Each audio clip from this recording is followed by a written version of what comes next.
அன்பு நண்பர்களுக்கு வணக்கம். ஒருத்தர் புதுசா புத்தகம் படிக்க ஆரம்பிக்கும்போது, அவர் புத்தகத்த எங்கேருந்து ஆரம்பிக்கலாம்? அப்படிங்கிற ஒரு கேள்வி வரும். அப்படி வர்றவங்களுக்கு அவங்களுக்கு பொதுவா எந்த வகையான தேடல் இருக்குங்கிறது, அவங்களுக்கு பிடிச்ச விஷயம் என்னங்கிறது மூலமா, அத நோக்கி அது சம்மந்தமா படிக்க ஆரம்பிக்கலாம். அ அந்த வகையில எனக்கு பயணம் சார்ந்த புத்தகங்கள் படிக்கிறதுக்கு பயணம் சார்ந்த ஒரு செய்திகளையோ, அ அது அது சம்மந்தமான கதைகளையோ படிக்கிறது எனக்கு ரொம்ப பிடிக்கும். ஸோ அப்படி இருக்கும்போது தான் எனக்கு தேசாந்திரி எஸ். ராமகிருஷ்ணனுடைய தேசாந்திரியோட அறிமுகம் கிடைச்சது. அதன் மூலமா அவரோட புத்தகங்கள் நெறைய படிக்க ஆரம்பிச்சேன். அ ஒரு ஸ்டேஜில பார்த்தா, அவர் புத்தகங்கள் மட்டுமே தேடி தேடி படிச்சுக்கிட்டே இருந்தேன். எனக்கு அடுத்த கட்டமா வேற ஏதாவது ம் எழுத்தாளர்கள் சம்மந்தமா படிக்க போகவே முடியல. என்னன்னா, எப்படி இருக்கும்? எனக்கு இவரோட எழுத்து கம்ஃபர்டபுளா இருக்கு அப்படின்னு சொல்லிட்டு அங்கேயே தேக்கம் அடைஞ்ச நிலை வந்தது ஒரு ஸ்டேஜ்ல. அதுக்கப்புறம் சில சஜஷன் மூலமா அடுத்தடுத்த எழுத்தாளர்கள நோக்கி அ படிக்க ஆரம்பிச்சோம். அந்த வகையில அ ரஷ்யன் லிட்ரேச்சர்ஸ் ரொம்ப ஒரு முக்கியமா பொதுவா இந்த இலக்கிய தளத்தில பேசப்படும்.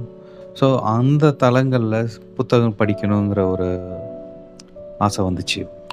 ஸோ அப்படி ரஷ்யன் லிட்ரேச்சர்ல ஒரு ஒரு ஒரு புக்கு படிக்கணும்னா, எதுலருந்து ஆரம்பிக்கலாம்? எந்த புத்தகத்தில ஆரம்பிக்கலாம்னு சொல்லிட்டு நண்பர்ட்ட கேட்கும் பொழுது, ம் ஜமீலா அப்படிங்கிற அந்த புத்தகத்த அவர் அறிமுகப்படுத்தினாரு.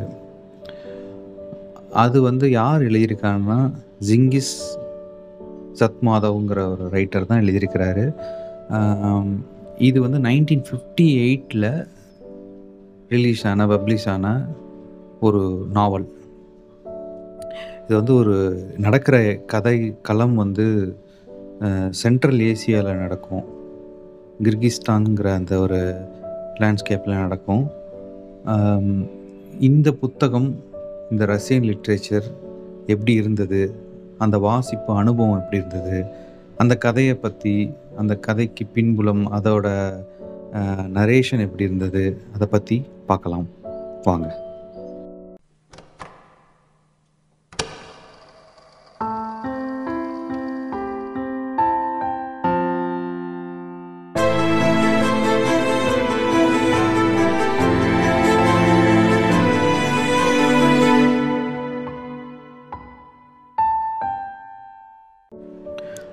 ஜமீலா.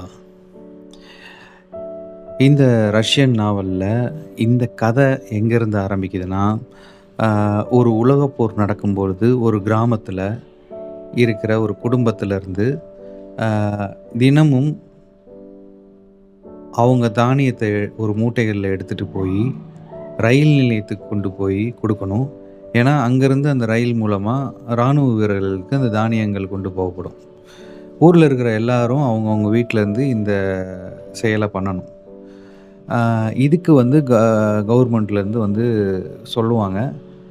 ஸோ, அதுக்காக ஒவ்வொரு வீட்ல இருந்தும் ஆட்கள் போவாங்க. அப்படி வரும்பொழுது இந்த ஊர்ல இருக்கிற ஒரு வீட்ல அந்த குடும்ப அமைப்ப முதயே சொல்லிடுவாங்க. எப்படி இருக்கும்னா, ஆ ஒரு அம்மா இருப்பாங்க. அவங்களுக்கு 2 பையன் இருப்பாங்க. பையன் கல்யாணம் ஆயிருக்கும். அவரோட மனைவி பேர் தான் ஜமீலா.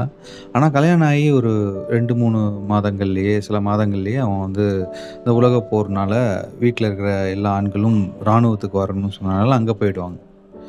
ஸோ இப்படி இருக்கும் பொழுது அந்த வீட்ல இப்ப யாரு மீதி இருப்பாங்கன்னா, அ அந்த அம்மா, மாமியார், மருமகளான ஜமீலா, அதுக்கப்புறம் அந்த பையன். அவன் ஸ்கூல் முடிக்க போறான்.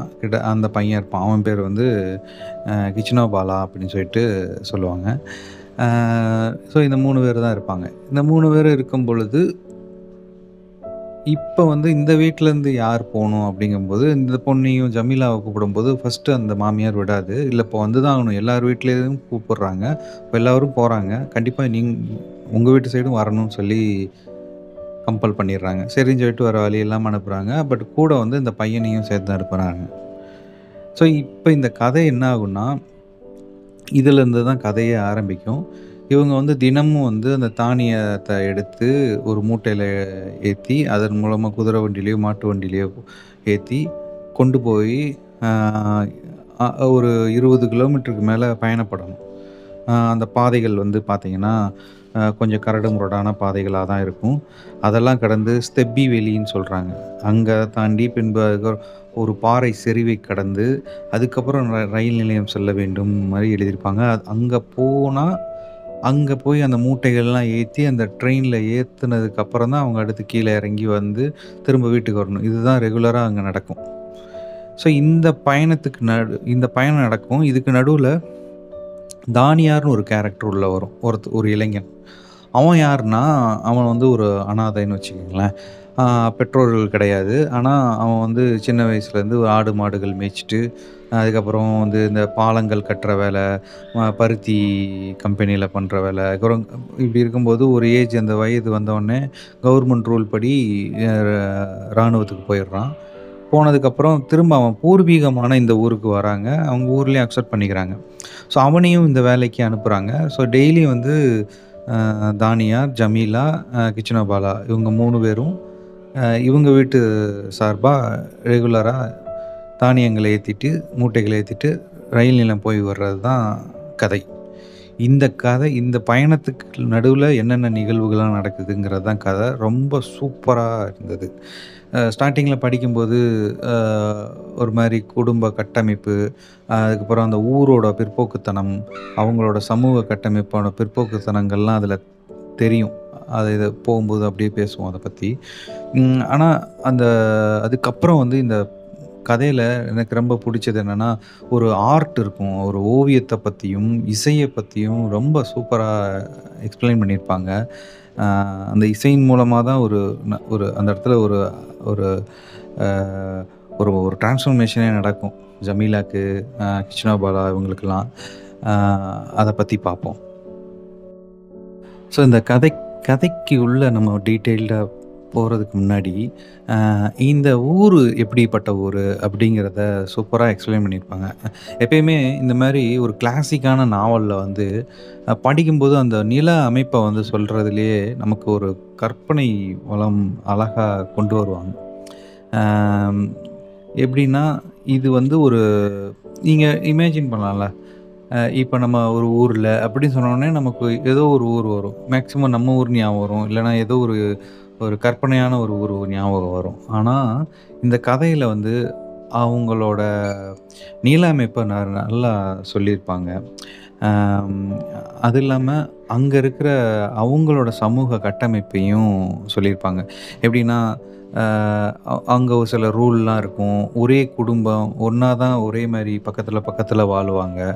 அந்த காலத்துல நாடோடிகளா இருந்தவங்க குடிபெயர்ந்து இந்த ஊருக்கு வந்திருக்கிறாங்க.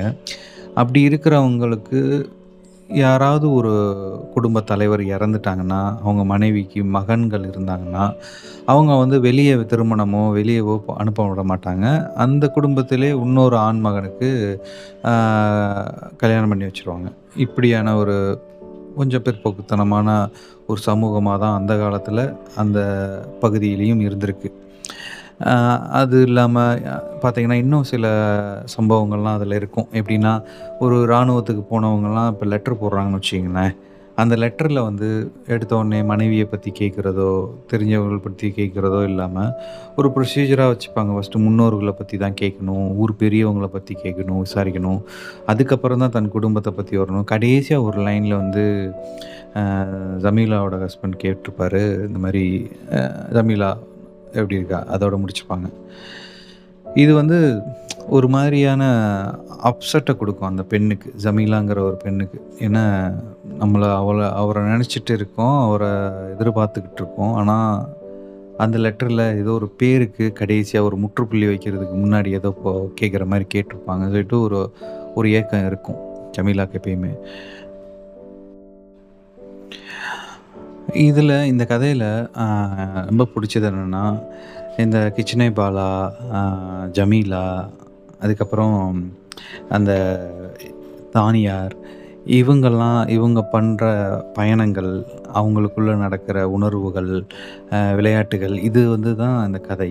அதுல எனக்கு ரொம்ப புடிச்ச கேரக்டர் வந்து கிச்சினப்பாலா. ஏன்னா, இந்த கதை வந்து இப்ப எக்ஸாம்பிள் "விண்ணை தாண்டி வருவாயா" படம் இருக்குன்னு வச்சுக்கங்களேன். அது வந்து சிம்புவோட ஆங்கிள்ல இருந்து தான் மேக்ஸிமம் படம் நகரும். ஆ நரேஷனே போகும். அ இப்படியான காதல் கதைகள் நெறையா நம்ம பார்த்துருப்போம். ஆனா, இந்த காதல் கதை எப்படி இருக்கும்னா, ஆ தன் அண்ணனின் மனைவியான தன் அண்ணி, மதினி அவங்க. ஆ அவங்களோட காதல ஒரு பையன் அவனோட அ அந்த பையன் வந்து கணவனோட தம்பி வந்து பார்த்து கூடயே வரான். அவனும் ஸ்கூல் பையன் தான். கூடயே வரான். அவன் அத பார்த்து பார்த்து நமக்கு நரேட் பண்ணுவான். அதுதான் இதோட ஹைலைட். ஒரு வித்தியாசமான நரேஷனா இருந்தது. அவனோட பார்வையில இந்த கதை நகரும். ஜமீலாவோட பார்வையிலயோ, தானியார் பார்வையிலயோ, அந்த ஊர் பார்வையிலயோ வராது. அந்த பையனோட ஒரு கண்ணோட்டத்திலேயே இந்த கதை நகரும். அந்த கதை இது வந்து வித்தியாசமா இருந்தது. நல்லா இருந்துச்சு. ஏன்னா, அந்த பையன் வந்து ஒரு மாரியான அந்த நரேஷன் வந்து அவனோட அந்த குழந்தை தன்மைக்கு ஏத்த மாரியான ஒரு இன்னசென்ட் வந்து அந்த நரேஷன்ல தெரிஞ்சது. அது இன்னும் ஹைலைட் என்னன்னா, இந்த ம் அழியாத கோலங்கள் இந்த மாரி படங்கள், அதுக்கு பாலுமகேந்திரா படங்கள்லாம் பார்த்தீங்கன்னா, அ அந்த ஸ்கூல் படிக்கிற பசங்களுக்குன்னு ஒரு வகையான அ லவ், லஸ்ட் உணர்வுகள்லாம் இ அந்த இதில காமிச்சிருப்பாங்க. அ அது வந்து பொதுவா வரும். முதல் காதல், அது ஒரு அஃபெக்ஷன் மாரி வரும். அத வந்து இந்த கதையில ஒரு அழகா காமிச்சிருப்பாங்க. இவன் வந்து அந்த ஜமீலாவ, அந்த கிச்சுனாபாலா வந்து பார்த்தீங்கன்னா, அவனும் ஒரு வகையா அவனுக்கு அவள புடிக்கும். அவன வந்து ரொம்ப புடிக்கும். அ அவ அவள வந்து ரசிப்பான். பட் அவ மேல மரியாதையும் இருக்கும். ஒரு வகையான எல்லா உணர்வுகளையும் கலந்து குடுத்துருப்பாங்க இந்த நரேஷன்ல. அது ரொம்ப சூப்பரான நரேஷனா இருந்துச்சு. அ ஏன்னா, எங்கேயுமே ஒரு ஃபேக் இருக்காது. அ இயற்கையா என்ன ஒரு ஒருத்தனுக்கு நடக்கணுமோ, அது அந்த இடத்துல நடக்கும். அந்த உணர்வ அழகா காமிச்சிருப்பாங்க இந்த கதையில. ஸோ இந்த கதையில இப்ப வந்து ஜமீலாவோட கேரக்டர சூப்பரா ஃபிக்ஸ் பண்ணியிருப்பாங்க. நீங்க அத படிக்கும்போதே அந்த கேரக்டர் எப்படி ரியாக்ட் ஆகுங்கிறத நம்ம உணர முடியும். ஏன்னா, அந்த கேரக்டர் வந்து ஒரு பெரிய குதிரை வண்டிகள ஓட்டக்கூடிய, அ மாடுகளை மேய்க்கக்கூடிய, அ யாரா இருந்தாலும் ஸ்ட்ரெய்ட் ஃபார்வர்டா பேசக்கூடிய, யாராவது தப்பா நடக்க வந்தா அவங்கள எதிர்த்து நிக்கக்கூடிய ஒரு போல்டான ஒரு பெண்ணா தான் அதில இருப்பாங்க. ஸோ அப்படி இருக்கிறவங்க இந்த பயணத்தில டெய்லியும் போயிட்டு வரும்பொழுது, இந்த தானியாரோட நடவடிக்கைகள ஃபர்ஸ்ட்டு வந்து ஜமீலாவும், கிச்சனேபாலாவும் கிண்டல் பண்ணிட்டே இருப்பாங்க. ஏன்னா, அவ எப்ப பார்த்தாலும் தானியார் வந்து ஒரு மாரி கனவு கண்டுகிட்டே அமைதியா, தன் வேலை முடிஞ்சோனே ஒரு ஆற்றங்கரையில மேல தனியா உட்காந்துட்டு, இல்லாட்டி மேட்டு பகுதியில உட்காந்துக்கிட்டு அமைதியா இருந்துகிட்டே இருக்கிறது. திடீர்னு எதையாவது பார்த்து இப்படி வியப்பா பார்க்குறது. ஆ ஸோ ஒரு அமைதி தன்மையிலேயே இருப்பாப்படி. இத வந்து ஸ்டார்ட்டிங்கில இவங்க 2 பேரும் பயங்கரமா கலாய்ச்சிட்டு, கிண்டல் பண்ணிட்டே இருப்பாங்க. இந்த தானியார. அவன் அதுக்கும் பெருசா எந்த ரியாக்ஷனும் இருக்காது. ஆனா ஒரு நாள் வந்து அ ஒரு ஒரு நிகழ்வு நடக்கும். என்ன நடக்கும்னா, இவங்க போற இடம் வந்து பார்த்தீங்கன்னா, அவங்க ஊர்லருந்து ஸ்தெபி வெளின்னு சொல்லுவாங்க. அந்த வெளியில வந்து 20 கிலோமீட்டர் பயணப்படணும். அவங்களோட குதிரை வண்டியில பயணப்படணும். அங்கருந்து ஒரு பாறை சரிவு வழியா கடந்து போயி, ஒரு ரயில்வே ஸ்டேஷன போய் அடையணும். அங்க போய் அந்த தானியங்கள்லாம் அந்த ட்ரெயின்ல போய் அந்த மூடைகள ஏத்தி விடணும். இதுதான் அந்த ஊர் மக்களோட வேலைகள். இதுல இவங்க குடும்பத்து சார்பா இவங்களும் போவாங்க. இப்படி போகும்போது, ஒரு நாள் இவன ஒரு கேலி பண்ணணுங்கிறதுக்காண்டி, கிச்சினேபாலாவும், ஜமீலாவும் ஒரு பெரிய மூட்டையில அதிகப்படியான தானியங்கள ஏத்தி, இவனோட வண்டியில போட்டுருவாங்க. தானியார் வண்டியில வச்சுருவாங்க. தானியார் ஆக்சுவலா யாருன்னா, அவன் வந்து ஒரே ஒரு ட்ரெஸ்ஸ போட்டு, மிலிட்டரி ட்ரெஸ்ஸ போட்டு, ஆ ரொம்ப அவன் மட்டும் அனாதையா இருக்கிறவன். ஒரு கால் வேற அவனுக்கு வந்து, ஆம் ராணுவத்தில அடிபட்டு ஒரு பிரச்சனையில இருக்கும். நொண்டி நொண்டி நடந்துட்டு இருப்பாப்படி. அந்த இடத்துல மூட்டைய எடுக்கும்போது பார்த்தா கிண்டல் பண்ணுவாங்க. இவன் அந்த கிண்டலையும் தாண்டி வெறித்தன்மையா போய் ஏறி போட்டு மேல தூக்கி போட்டு வருவான். அப்போ வந்து அந்த டைம்ல வந்து இவங்க ஹெல்ப் பண்ண போனாலும் அவன் வேணான்னு சொல்லிடுவான். ஸோ அந்த நிகழ்வு வந்து ஒரு மாரியான சங்கடத்த உண்டு பண்ணிரும். நம்ம தப்பு பண்ணிட்டோமோ! அவன கிண்டல் பண்றோங்கிற பேர்ல நம்ம ரொம்ப அவன ஹர்ட் பண்ணிட்டோமோ! அப்படிங்கிற டிஸ்கஷன் வந்து கிஜ்னே பாலாவுக்கும் வரும், ஜமீலாவுக்கும் வந்துரும். அ அந்த இடத்துல ஒரு சின்ன ட்ரான்ஸ்ஃபர்மேஷன் நடக்கும். அதுக்கப்புறம் அவன்ட்ட சாரி கேட்கணுங்கிற தோணவும் செய்யாது. இருந்தாலும் அவன் வந்து அத பெருசா கண்டுக்கல. அதுக்கப்புறம் அவன்கிட்ட பேச முயற்சி பண்ணுவாங்க, ஜமீலா. ஜமீலா வந்து தானியர வந்து கூல் பண்றதுக்காண்டி என்ன பண்ணுவாங்கன்னா, இது மாரி அவங்களோட நாட்டுப்புற பாடல்கள்லாம் பாட பாட ஆரம்பிப்பாங்க. அ இத பார்த்த கிஜ்னே பாலாக்கு வந்து ஒரு மாரி வித்தியாசமா தோணும். எனக்கு கிஜ்னே பாலாக்கு வந்து அ ஜமீலா மேல கொஞ்சம் ஆர்வம் இருக்கும். அ அவகிட்ட யாராவது அப்ரோச் பண்ணாலே இவனுக்கு இவனுக்கு பிடிக்காது. அவளும் அவாய்ட் பண்ணுவா. இவனுக்கும் பிடிக்காது. தன் வீட்டு பெண்ண அப்படிங்கிறது மட்டும் இல்லாம, அ இவனுக்கே ஜமீலாவ பிடிக்குங்கிறனால, அந்த ஒரு அஃபெக்ஷன்ல அப்படி ஒரு எண்ணத்திலயும் இருப்பான் விஜயனபாலா. அ இதுக்கு நடுவுல ஜமீலா பாடிட்டுருப்பாங்க.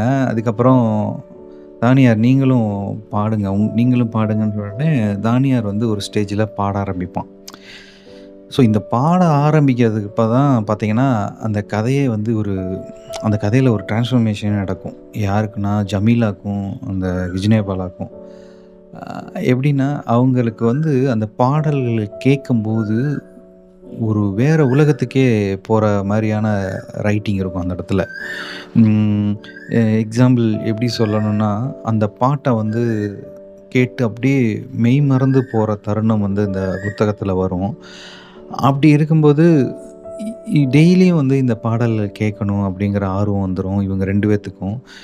வேகமா வந்துட்டு ட்ரெயின்ல ஏத்திட்டு ரிட்டர்ன் போம்போது அவங்களுக்கு அந்த அ ஊரு போய் சேர்ற வரையும் அந்த அந்த எட அந்த இரு அந்த பயண இடைவெளியில தானியாரோட பாடல் கேட்கறது ஒரு அடிக்ட் ஆயிடும். அந்த பாடல் கேட்கும்போதெல்லாம் என்னென்ன தோணுதுங்கிறத வந்து இந்த கிஜ்னே பாலா அவனோட ஆங்கிள்ல தானே சொல்லுவாங்க இந்த கதைய.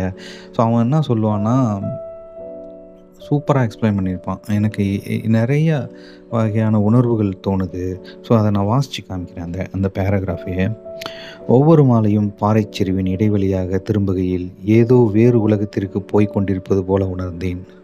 கண்களை பாதி மூடியபடியே தானியாரின் பாட்டைக் கேட்கும்போது, குழந்தை முதல் எனக்கு பழக்கமான விந்தையான காட்சிகள் என் முன் எழும். ஒரு சமயம் இளவேனிற் காலத்தில் புடைபெயரும் மென்மையான புகை நீல மேகங்கள் கூடாரங்களுக்கு மேல் வெகு உயரத்தில் விரைந்து செல்லும். மறுசமயம் குதிரை கூட்டங்கள் கோடைகால மேய்ச்சல் நிலங்களை நோக்கி தரையெதிர பாய்ந்தோடும். அவன் பாட்ட கேட்கும்போதெல்லாம் இந்த மாரி உணர்வுகள் வருதுங்கிறத சொல்றாரு. இன்னும் வந்து என்னன்னா, நீண்ட சுட்டி மயிரும் விழிகளில் கருந்தழலுமாக விளங்கும் ஆண் குதிரை குட்டிகள் பெண் குதிரைகளை மிடுக்காக முந்தும். வேறொரு சமயம் எரிமலை வாயிலிருந்து பொங்கி வழியும் மணற்குழம்பு போல செம்மறி மந்தைகள் குன்றுகள் மீது மெல்லென இழிந்து பரவும். பின்னொரு சமயம் வெள்ளென நுரைத்த நீர் கண்ணைப் பறிக்க மலை மீது இருந்த அருவி வாய்ந்து விழும். பெரிதொரு சமயம் ஆற்றின் அக்கரையில் அடர்ந்து மண்டிய ஈர்க்க புல் புதர்களுக்கு பின்னே ஞாயிறு மெல்ல தாழ்ந்து மறையும். தொடுவானில் தள்ளும் விளிம்போரமாக தன்னந்தனியே குதிரை மீது செல்பவன் அதை துரத்தி பிடிப்பவன் போல காணப்படுவான். அவன் கையை நீட்ட வேண்டியதுதான், பரிதியை தொட்டுவிட முடியும் என தோன்றும். பின்னர் அவனும் புதருக்குள் பின் மங்குலில் மறைந்து போவான். ஸோ இந்த மாரி அந்த கிஜ்னே பாலாக்கு வந்து அவன் சொன்ன அந்த பேராகிராஃப்ல இருக்கிறது எல்லாமே, அவரோட தானியாரோட பாட்ட கேட்கும்போதெல்லாம் அவன் மனசு அப்படியே கற்பனையில இந்த மாரியான உருவகங்கள், இந்த மாரியான காட்சிகள் அவனுக்கு வருது அழகழகா அப்படிங்கிறத சூப்பரா எக்ஸ்பிளைன் பண்ணியிருப்பாங்க.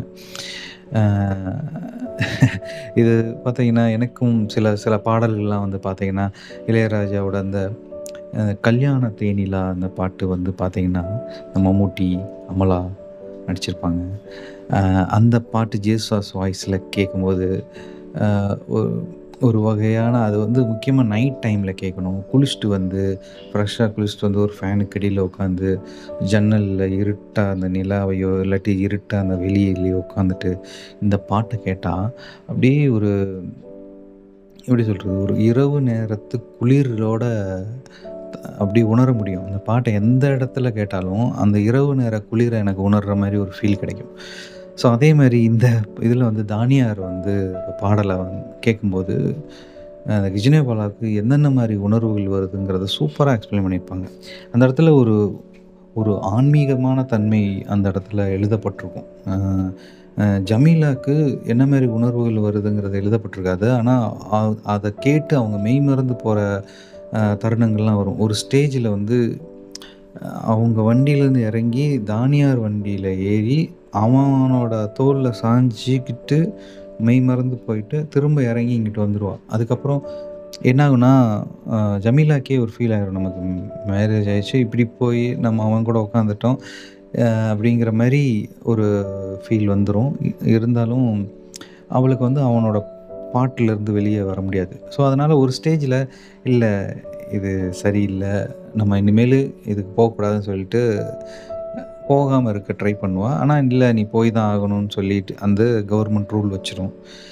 சரி வழி இல்லாம திரும்ப போவாங்க. ஆனா, அப்போ வந்து கொஞ்சம் பேச்சுவார்த்தைய அவாய்ட் பண்ண பார்ப்பாங்க. இப்படி இருக்கும்போது என்ன ஆகும்னா, இதுக்கப்புறம் வர்றதெல்லாம் கொஞ்சம் ஸ்பாய்லரா தான் இருக்கும். அ புத்தகம் படிக்கிறவங்க படிச்சுட்டு வந்து கேளுங்க. அ இதுக்கப்புறம் என்னன்னா, ஒரு நாள் வந்து ஒரு ராணுவ வீரன் வந்து ட்ரெயின்ல வந்து இறங்குவான். அப்ப வந்து ஜமீலாவோட கணவன் குடுத்த ஒரு லெட்டர் வந்து குடுப்பான். இன்னும் ஒரு 2, 3 மாதங்கள்ல அவன் வந்துருவாங்கிற மாரி சொல்லுவாங்க. அப்ப வந்து ஜமீலாக்கு வந்து ஒரு வருத்தம் வரும். அவள மீறி ஒரு வருத்தம் வரும்.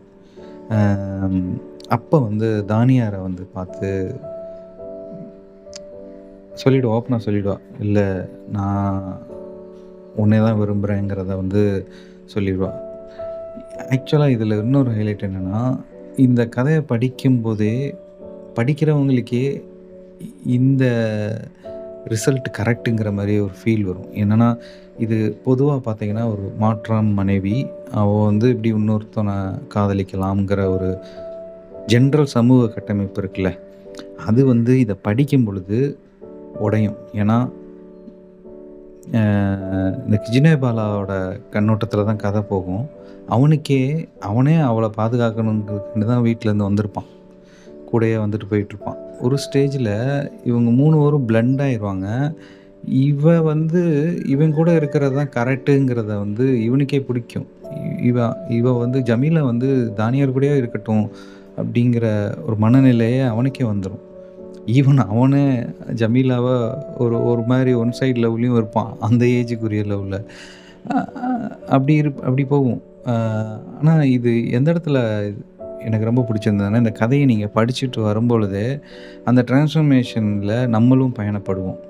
இந்த கிஜினபாலாவோடயே சேர்ந்து பயணப்படுவோம். அவனோட கண்ணோட்டத்திலேயே தான் நம்மளும் இருப்போம். ஏன்னா, அதில வந்து கல்யாணம் ஆகி போனவன், அவன் வந்து ஒண்ணும் பெருசா கண்டுக்கவும் மாட்டான். பெருசா லெட்டர்ல கேட்க மாட்டான். ஒரு இதே இருக்காது. அ ஸோ இந்த அந்த ஆர்ட் மூலமா, அந்த பாடல் மூலமா, இசையின் மூலமா, அ அவன் மேல அப்சஷனா ஆயிருவா ஜமீலா. ஈவன் கிஜ்னபாலாவுக்கும் அவன பிடிக்கும். அவனோட ஆர்ட்டு எல்லாம் பிடிக்கும். ஜமீலாவும் இவங்களும் சேர்ந்து இருக்கணும் அப்படிங்கிறத விருப்பப்படுவான். இது எந்த இடத்துல இவனுக்கு தெரியும்னா, அ ஜ கிஜ்னபாலா வந்து தானியர வந்து ரொம்ப உற்று நோக்குவான். அவன் ஏன் இப்படி தனியா இருக்கான்? ஏதோ கனவு கண்டுகிட்டே இருக்கான். எதுக்கு அவன் அமைதியா இருக்கான்? அப்படிங்கிறத வந்து அவன் அனலைசிஸ் பண்ணுவான். இது சாதாரண ஊர்க்காரவங்களுக்கு அவன பத்தி தெரியாது. ஆனா, அவன் வந்து அனலைஸ் பண்ணிடுவான். அவன் வந்து தானியாரோட கேரக்டர அனலைஸ் பண்ற அந்த பேராகிராஃப வந்து படிச்சு தான் காமிக்கணும். ஏன்னா, அது ஒரு முக்கியமான ஒரு பேராகிராஃப். அத நான் படிக்கிறேன். எனக்கு அந்த கணமே விளங்கிவிட்டது. மாலை வேளைகளை பார்வை குன்றின் மேல் இரவு முழுவதையும் ஆற்றின் கரையிலும் அவன், அதாவது தானியார், தன்னந்தனியாய் கழித்தது ஏன் என்பது, மற்றவர்களுக்கு கேட்காத ஒலிகளை அவன் எப்போதும் காதார பருகுவது எப்படி என்பதும், திடீரென அவன் கண்கள் சுடர் விடுவதும், சாதாரணமாக நேராயிருக்கும் அவன் புருவங்கள் நெறிவதும் ஏன் என்பது எல்லாம் எனக்கு தெளிவாகிவிட்டன. காதலில் ஆழ்ந்து திளைப்பவன் இவன். அதுவும் மற்றவருக்கான வெறும் காதல் அல்ல. அதனின்றும் வேறானது. பெரும் மாண்பு வாய்ந்தது. வாழ்வின் மீது, உலகின் மீது அவன் கொண்டிருந்த காதல் அது என்று எனக்கு பட்டது. ஆமாம், இந்த காதலை அவன் தனக்குள்ளேயே தன் இசையில் வைத்திருந்தான். அது அவனுடைய வழிகாட்டும் ஒளி. இத்தகைய ஈடுபாடு இல்லாதவன் என்னதான் சிறந்த குரல் வாய்ப்பாய் பெற்றிருந்தாலும் இவனைப் போல் பாடியிருக்க முடியாதுன்னு சொல்லி இஜினபாலா சொல்லியிருப்பான். சூப்பரான எக்ஸ்பிளனேஷன். அதோட தானியார் வந்து ஒரு சாதாரண ஒரு உலகியல் வாழ்க்கையில் இருக்கக்கூடிய மனிதன் கிடையாது. வேலை இந்த மாதிரி மட்டும் இல்லாமல் அவன் வந்து ஒரு இயற்கையை நேசிக்கக்கூடியவன், இயற்கையை அவதானிக்கிறவன். அந்த ஒரு குவாலிஃபிகேஷன் அவனுக்கு இருக்குது. அந்த இடத்துல ஒரு பாயிண்ட் சொல்லியிருப்பான். அவனுக்கு பெரிய குரல் வளம் கிடையாது. ஆனால் அவன் பாட்டில் அப்படி ஒரு மேஜிக் இருக்கும். ஏன்னா அந்த பாட்டில் ஒரு உண்மை இருக்கும். அந்த அந்த இயற்கை தன்மை உள்ளே இருக்கும். அதை வந்து எக்ஸ்பிளைன் பண்ணியிருப்பாங்க. என்னதான் அவன் நல்ல வாய்ஸ் யாருக்காக இருந்தாலும் இவன் இந்த இயற்கையை லவ் பண்ணுற மாதிரி அவன் யாருமே பாட முடியாது அப்படிங்கிறத சூப்பராக எக்ஸ்பிளைன் பண்ணியிருப்பாங்க. ஸோ கடைசியாக ஒரு ஸ்டேஜில் ஜமீலாவும் தானியாரும் சந்திக்கிற தருணம் வரும். அதில் 2 பேரும் மனம் விட்டு பேசிடுவாங்க. நான் உன்னை தான் விரும்புகிறேன், அவனும் உன்னை தான் விரும்புகிறேங்கிற அந்த தருணங்கள், பேசக்கூடிய தருணங்கள் சூப்பராக இருக்கும். அதுவும் இஜினபாலாவோட பார்வை அவனோட நரேஷனில் தான் இருக்கும். ஸோ அப்படி இருக்கும் பொழுது ஒரு ஸ்டேஜில் அவங்க கிளம்பிடுவாங்க. இந்த ஊரை விட்டு போகிறோம் அப்படிங்கிறத கிளம்பிடுவாங்க. இது தூரத்துலேருந்து இஜினபாலா பார்ப்பான். அந்த நில அமைப்பு, சூரிய அஸ்தமனத்தில் தூரத்தில் கடைசியாக அந்த அவங்க இன்னும் ஒரு அடி எடுத்து வச்சா அந்த நிலப்பரப்புலேருந்து மறைஞ்சிருவாங்கங்கிற அந்த ஸ்டேஜில் பார்ப்பான். அப்போ வந்து ஜமீலான்னு கூப்பிடுவான். அதோட அவங்க போயிடுவாங்க. ஸோ 2 பேரும் இந்த ஊரை விட்டு போயிடுவாங்க. ஸோ இதை வந்து அவனுக்கு வந்து ஆர்ட் ரொம்ப பிடிக்கும் இஜினபாலாக்கு. அந்த ஆர்ட்டை வரைஞ்சி வச்சுருப்பான். அந்த ஆர்ட்டே அவனுக்கு வினையாகும். அவனுக்கு தெரிஞ்சிடும் வீட்டில் இவனுக்கு தெரிஞ்சே போயிருக்காங்கங்கிறத தெரிஞ்சவொடனே இவனையும் திட்டுவாங்க. ஸோ இவன் வந்து அடுத்த கட்டமாக ஸ்கூல் போயிட்டு முடிச்சுட்டு ஆர்ட் ரிலேட்டடாக காலேஜ் இதெல்லாம் முடிச்சுட்டு என்ன தான் படங்கள் வரைஞ்சாலும் அவன் வந்து இவங்க கடைசியாக போன அந்த ஒரு நிலப்பரப்பை, அதாவது இவங்க அந்த போயிட்டு வந்த தருணங்கள்லாம் இருக்குல்ல, ஒரு மழை பெய்து முடித்த ஒரு நிலப்பரப்பு, புல்கள்லாம் இருக்குது. அங்கே வந்து அந்த மாட்டு வண்டி போன தடங்கள் மறைகிற மாதிரியான இடங்களில் இவங்க கால் தடங்கள்லாம் அங்கே அப்படியே போயிட்டுருக்கு. தூரத்தில் இந்த சூரிய அஸ்தமனத்தில் அந்த உருவம் இன்னும் ஒரு ஸ்டெப்பு வச்சா அந்த மறைஞ்சிரும், அந்த ஆர்ட்டிலிருந்தே போயிடும். அப்படிங்கிற ஸ்டேஜில் அவங்க வந்து அந்த படம் இருக்கும். என்ன தான் நான் இதுக்கப்புறம் நல்ல படங்கள் திறமையாக நான் அடுத்து வரைய ஆரம்பித்தாலும் எனக்கு இந்த படம் பார்க்கும்போது இதுதான் என்னோடய ஸ்பெஷல் அப்படிங்கிற மாதிரி சொல்லி முடிப்பாங்க. கண்டிப்பாக ஜமீலாவும் தானியாரும் சந்தோஷமாக இருப்பாங்கங்கிற ஒரு நம்பிக்கையில் இருப்பான். ஏன்னா தானியார் வந்து ஒரு ஸ்பெஷல் கேரக்டர். அவன் வந்து இயற்கையை நேசிக்கிறவன். ஸோ கண்டிப்பாக அவள் கூட ஜமீலா சந்தோஷமாக தான் இருப்பாங்கிறத வந்து சொல்லி இந்த படம்ங்கிற புக்கு வந்து கதை முடியும். இது படமாகவே எடுக்கலாம். இந்த கதையில் எனக்கு படிக்கும்போது என்ன தோணுச்சுன்னா, இது வந்து 1958 எழுதியிருக்காங்க இந்த கதை. கிட்டத்தட்ட 66, 67 வருஷம் ஆக போகுது. இன்னும் வந்து பார்த்திங்கன்னா இந்த கதையோட மேஜிக்கே வந்து ஒரு இல்லீகலான ஒரு ரிலேஷன்ஷிப் மாதிரி. நீங்கள் இந்த ஒன்லைனை கேட்டோன்னா ஒரு இல்லீகல் ரிலேஷன்ஷிப் மாதிரி இருக்கும். ஆனால் ஒரு இயற்கையாக படி பார்த்தீங்கன்னா ஒரு சமூக கட்டமைப்பு இந்த பக்கம் ஒன்று இருக்குது, இந்த பக்கம் ஒரு இயற்கையான ஒரு உணர்வுகள் இருக்குது. ஸோ இந்த சமூக கட்டமைப்பை தாண்டுறதுங்கிற ஒரு தருணம் இருக்குல்ல, அதான் இதை அழகாக கொண்டு போயிருப்பாங்க. ஜமீலா வந்து ஒரு முற்போக்கான பெண்ணாக இருப்பாங்க, போல்டாக இருப்பாங்க. அதேமாரி அவங்க கொஞ்சம் எது உண்மையான காதலுங்கிறத அந்த உணர்கிற தருணம், அந்த காதலை நோக்கி அவங்க பயணப்படுறது, அந்த இடம் வந்து நல்லாயிருக்கும். ஸோ இந்த கதை வந்து ரஷ்யன் லிட்ரேச்சரோட எனக்கு தெரிஞ்ச முதல் கதையாக படிக்கிறேன். அருமையான கதையாக அமைஞ்சது. கண்டிப்பாக இந்த கதையை நீங்கள் படிங்க. ஏன்னா, இதில ரொம்ப நாள் கழிச்சு சில கதைகள்ல வந்து பார்த்தீங்கன்னா, அந்த இடங்கள வந்து வர்ணிப்பாங்க. அத வந்து சொல்லும்போதே அந்த இடத்துல நம்ம இருப்போம். அது மாரியான தருணங்கள்லாம் இந்த கதையிலயும் நம்ம பார்க்கலாம். ஃபிக்ஷன்ல அப்படி இருக்கும். எப்படி சொல்றேன்னா, நீங்க வந்து ஒரு மாட்டு வண்டியில வந்து அ 3 பேரும் போயிட்டுருக்குறாங்க. முன்னாடி குதிரை வண்டி போகுது, பின்னாடி மாட்டு வண்டி போகுது. இப்படின்னு சொன்னா ஒரு ஒரு இமேஜினேஷன் உங்களுக்கு தோணும்ல. ஆனா இந்த இடத்துல இன்னும் டீட்டெயில்டா நெறையா கதைகள்ல சில இடங்கள்ல பார்க்கும்போது, அந்த இடத்துக்கே கூட்டு போவாங்க. ஒரு எக்ஸாம்பிள் ஒரு ஒரு சின்ன ஒரு 4 லைன் இருக்கு படிக்கிறேன். அத படிக்கும்போது உங்களுக்கு அந்த இடத்துக்கு போற ஒரு ஃபீல் கிடைக்கும். வண்டி சக்கரங்களுக்கு அடியில் கல்தரை கரகரவென்று நுறுநுறுத்தது. ஸ்தெப்பி வெளியிலிருந்து வீசிய காற்று, காஞ்சரை பூக்களின் கசந்த நெடியையும், பனிபடர்ந்த முற்றிய கோதுமையின் நறுமணத்தையும் அள்ளி வந்தது. இந்த வாசங்களுக்கும், பாதையின் தார் வாடையும், குதிரைகளின் வேர்வை நாற்றமும் எல்லாம் சேர்ந்து எங்களுக்கு போதை ஏறின. இது ஜஸ்ட் ஒரு இடத்துலேருந்து இன்னொரு இடத்துக்கு போகும்போது, இத இவங்க சொல்லணும்னு அவசியமே கிடையாது. ஆனா, இத இத சொல்லும்போது, இதில சில ஸ்மெல்லையோ, இல்லாட்டி அந்த சத்தத்தையோ நம்ம எங்கேயோ ஃபீல் பண்ணியிருப்போம்.